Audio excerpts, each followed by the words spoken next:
Right here you see I have a full-size drawing that I got from working wood in the 18th century at Colonial Williamsburg, thanks to Bill Pavlik from a number of years ago. Anyway, it's been laid out a 31-inch or 30-inch diameter tabletop, and I purchased a piece of mahogany big enough to hold the whole table, and with the carbon paper you can see that I've transferred the drawing to half of the tabletop, and then all I'll do is just spin this around and put the carbon paper back under it and copy it so that I have it all the way around.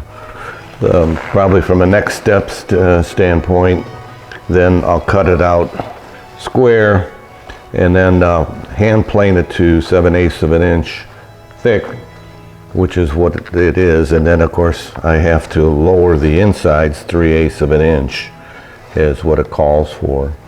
And so that's what we'll be working on. So I cut out a piece of the border, which will be all the way around the outside of the table. This is vellum, and so it'll be the pattern all the way around the 30-inch table. So this is actual size, and what I did was trace it onto a piece of scrap mahogany that I had laying around. And I'm starting with a V-chisel here, and you can see the front line there. So I'm just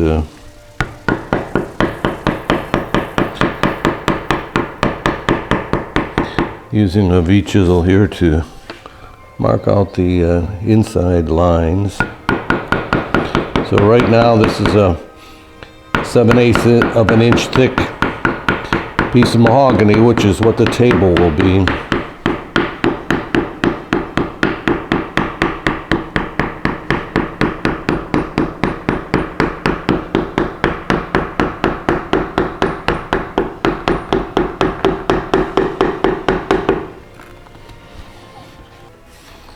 So that's the setting. Now this has to be lowered, the inside here, 3/8 of an inch. So I'll mark out a section of it here, and then we'll practice lowering it, probably using a hand router and chisels and so forth to get it down to, so that'll be down to the actual thickness, so that'll be the next step. So I'm working on the inside here, and this is supposed to be 3/8 of an inch deep, so we're at about 1/4 inch now, and it's coming along. So I've got my chisels laid out over here. Anyway, we've got to get that a lot deeper.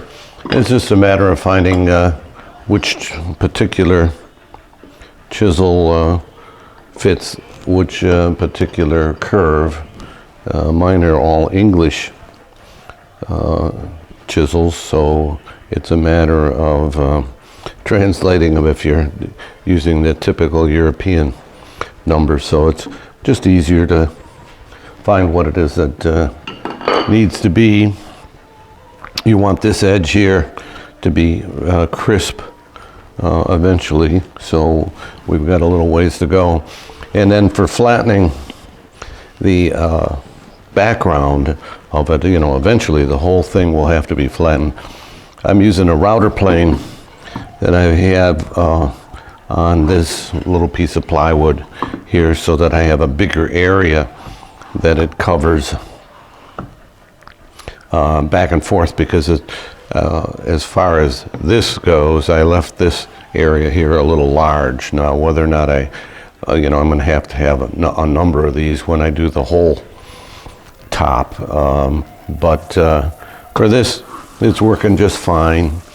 I got a 1/4 inch cutter in there now. I got a 1/2 inch cutter here someplace, and so we'll get back to it, and I'll keep you posted. So I'm pretty much carved to my 3/8 of an inch depth, and I've cleaned up the front here pretty well, and this area back here is pretty flat, but when we do the good one, so we got tear out all along there, along the bottom edge. It's pretty rough. So I'm going to have to deal with that. Then, of course, you know, this piece of mahogany that I have here could or couldn't be similar to that piece that's over there, but definitely going to have to do something about the tear out here and here. So now we got to cut along this edge here with a jigsaw or saber saw to get the detail that, and then start carving the regular pieces.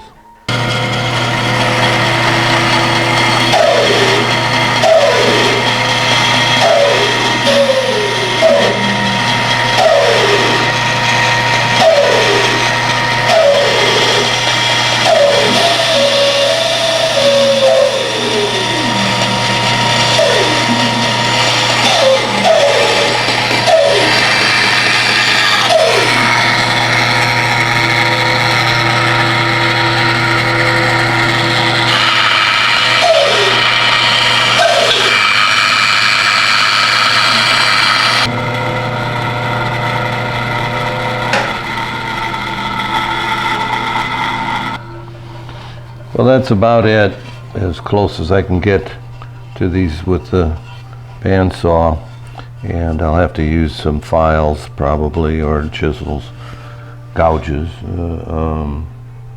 to clean it up, to get it a little more crisp than it is on those edges, but I think that's about as good as we're going to do for now. So this is the cleaned up sample that I've been working on. We've just bandsawed this out on this side, and then I used the file to clean it up. This side is pretty crisp here. This was carved and then cleaned up. This is just waste down here, but we've got a half what's left below the 3/8 to 7/8 of an inch recess here. So the next thing to do is to carve out this pattern here. So that's what we're going to do next.